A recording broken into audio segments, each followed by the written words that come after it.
Learning to lunge and learning to hit while being upright is actually quite an important skill in badminton. And Lynn, just like a lot of the lower level player, she tends to panic a lot with her footwork and with her swings.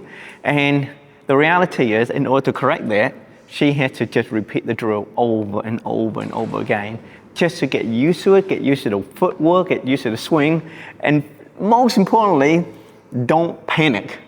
That's the problem, I panic right? a lot. She panics a lot. So at lower level, no problem. You know, she panics a little bit, but it doesn't really show. But the moment it goes to a higher level, she just like, you know, and the bigger your swing, the panic at your swing is, you lose control, you lose power, you lose accuracy, and more importantly, your footwork won't be able to help you to get ready for the next shot.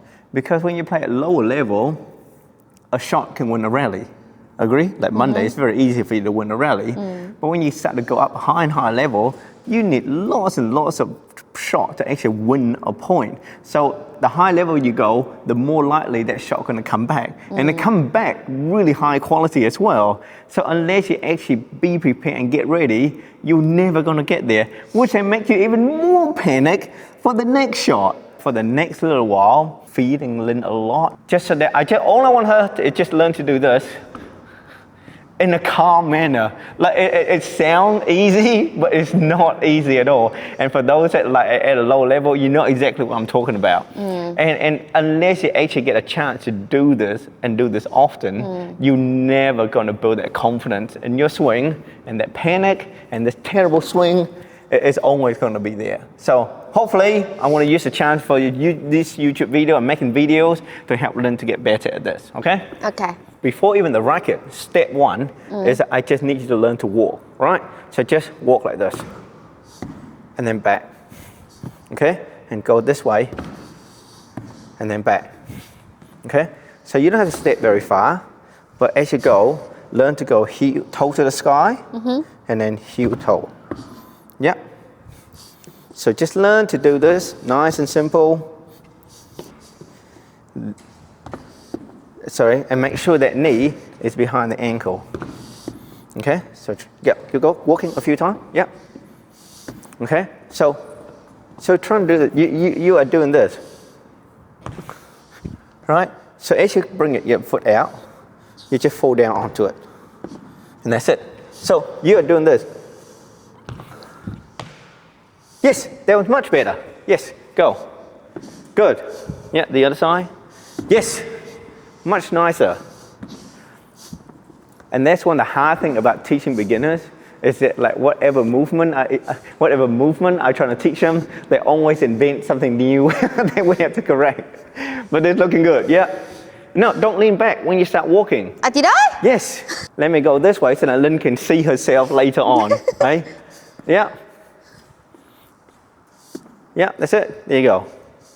See, there was a little bit there. Right? But I'm trying to get you to learn to fall forward first rather than like this. Okay? Good. That's much better. Yes. It sounds really silly of the just first exercise. The reality is when something doesn't look right, it's so important to fix it before you build the complexity, before you start adding more element into the swing. Yeah. Oh, it's quite tiring my knee as well, I feel. Everything is tiring. So the next one, now I just want you to bring your racket up, okay? Make sure the racket in front and just learn forward and do that. Okay, and then back. Okay, so once again, you're doing this, right? Your racket's already, so you start from here. First movement is always lead with the racket, yes? So you lead with your hand in the racket before you even move. And now once your hand is here, then you step. Okay, go, good. Yep. Yes, and now backhand. Yes, remember on the backhand, bring it to the thumb grip. Yep, okay, and forehand. That's it. That's it, and now backhand. Good. So for this particular part, it's important that when Lynn goes to the forehand, she's got to try to get the racket face flat. So quite often this would mean that you're going to slide your thumb from your V grip to your pen handle. Right? So your thumb will be sliding here. That will allow your grip, this will allow your hand to face the front. So when you come forward, you can squeeze. If it is in your V grip like this, is very difficult. Yeah. Do you see that? To scrap the racket. So use the bottom 3 fingers to basically rotate that racket head and just allow your thumb to slide and squeeze. Yep. Good. Yes. And then backhand. Yep. Yes. So that is step 2. Now step 3. So now that I'm confident that Lynn doing that nice and calm. Calm is a big word in this exercise. Okay, calm. Now I can start throwing her some shuttle and just slowly build up from there. So that will be step 3. So for this particular step, I'm just going to concentrate on the forehand first, and we might do a whole tube before we do the left hand, just to build muscle memories. No need to speed things up at the moment, okay?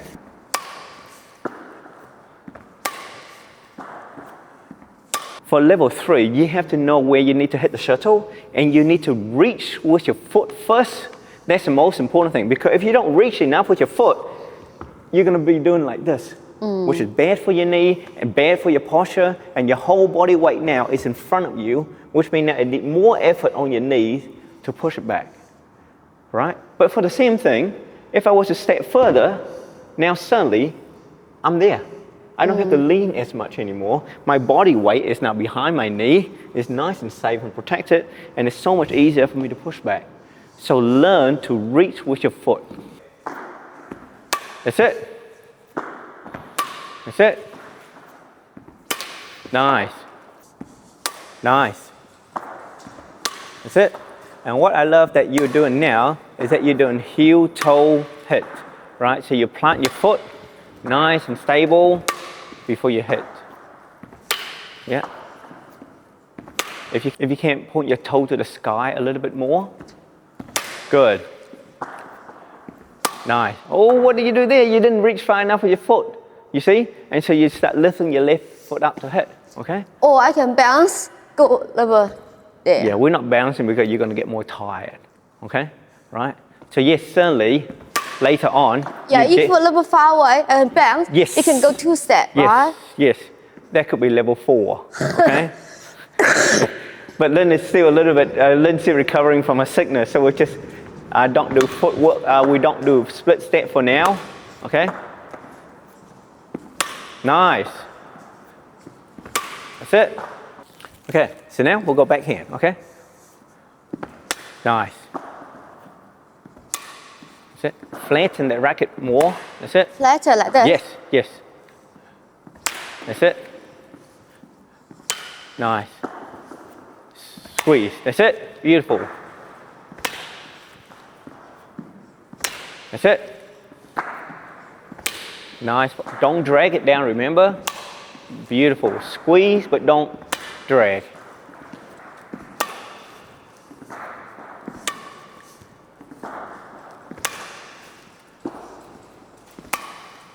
So if you notice, the way Lynn prepared the racket is dependent on how high I hit.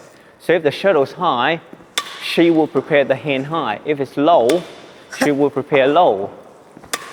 And this is especially important when the shuttle's up high, because then she has a chance to hit downwards. Nice.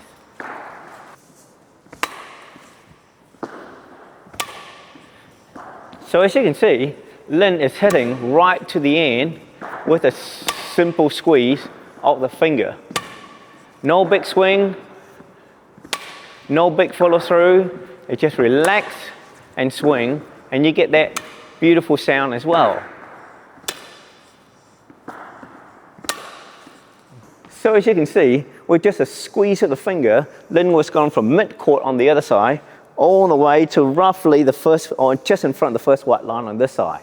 If she wants more power, she can simply just pull the hand back a little bit more before she squeezes to get more of that lever, and she'll be able to send the shuttle probably well beyond the court. There are lots of power by just simply learning to relax and squeeze.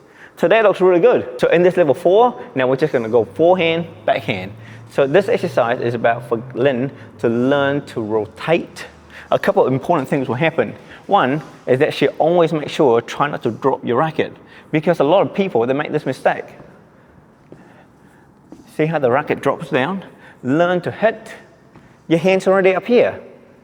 get back into that zero position. Hit, and be back here. So don't drop it down, okay? Very, very important. The next thing is that you have to try to get back into the zero position in the V grip and learn to open up the racket. So you're gonna be slight in the bevel grip, squeeze, back in the V, and the thumb squeeze, V, bevel, V, thumb, V, bevel. So this is really nice, easy, comfortable exercise for them to learn to switch grips as well. And once again, do this nice and slow, nice and relaxed before you build up the intensity and the speed. Do you like that racket? Yes. Feels really, really nice. I like the color. Yeah, feels really, Very nice. light. Yeah. Nice. Back in the V grip. Good. As you can see, everything is nice and slow and relaxed. I'm just looking at the way that Lynn is switching the grip. When she's switching, and her posture. I love how she's using the left hand. So Emlyn, you're stepping a little bit too early. So that's why you're stepping and you stop. Watch where, I'm giving you plenty of time. Look at where the shoulder's going, so make sure you can reach it with your foot, okay? Your right foot, ready? And it's very important that you have to decide after I throw as to how far you're gonna step, because later on, once we start to bring in the split step, that's when you decide. Nice.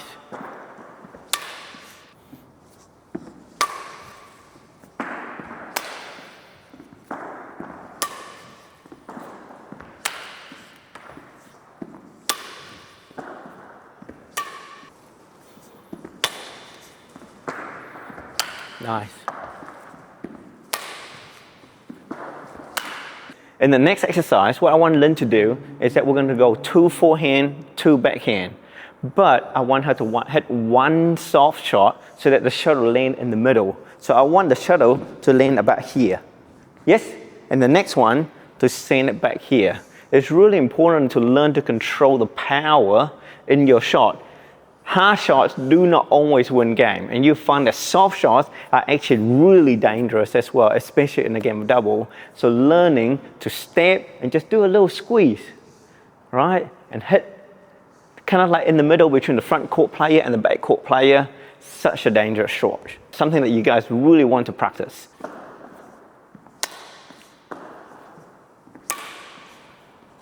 It's not easy, is it? No. That's it. And then squeeze. Good. Good. That's it. She's panicking. Good. What's wrong? Just, no, squeeze. Squeeze harder, all the way to the back if you can. That's it. So what do you think you're lunging? Does it feel better? Yes. We've not played game. I feel more calmer. You know, you do now you're panicking. But I think it's also because like the more you could train, the more muscle memory you have, then the more relaxing like you'll you be said on the at game. the little detail, like this, don't go down. Yeah. Right? This sometimes you're doing, you don't know. Yes. But if you're training and you get used to this position, and your memory muscle can just do this all the time, consistently. Right? And you know, right now we are training quite a low speed. Yes. As you get better, and you're not sick, you know, we're going to go faster and faster, and you incorporate your split step, and then with that speed, you're going to learn to do it with speed, but still calm as well. Because quite often, you would do like this, and the shuttle over here, you're going to go, but that's true, you just did this. But just purely because you are not using to doing this shot. And that's where training comes in. It helps you to develop habits, not just the way you do things, but the way you think about things as well. Because a lot of time, it's how you think and how you mentally prepare and tell yourself what to do that will actually help you to actually do in the actual shot. So training really helps. And as you can see in the last exercise, it's not easy to do a soft push at all. Yes. It's a very difficult shot, right? So I think in the next video, I'll show Lynn how to do that. But I think in this one, but for this exercise so far, that's a great start. So if you guys are struggling with your form of just stepping and squeeze, get a friend, help you take turn to feet and just slowly build it up. Level 1, 2, 3. Level 1 is just a walk. Yeah? Yep. Simple to walk. Nice and easy. Level 2, now walking, we should rock it up. Once again, nothing fancy. Okay? Level 3, feet only on one side. So you just do a whole set on forehand, right? And then a set on left hand, on the backhand. And then level 4 is when you learn to go forehand and backhand. Same thing. Don't throw too far. Make sure everything is comfortable. So then you just concentrate on being upright, being tall, have good lunging, and learn how to change grip effortlessly. So important, okay? Baby step, guys. So we hope the videos helps. There's much more content here to help you with your badminton journey. If you enjoyed the video, please click on the like below and comment on any special tips that I mentioned that you think really going to help you with your badminton journey. And please don't forget to tag and share that with somebody that you think will benefit this as much as you. Thank you so much for watching, and let's get better together. Bye-bye.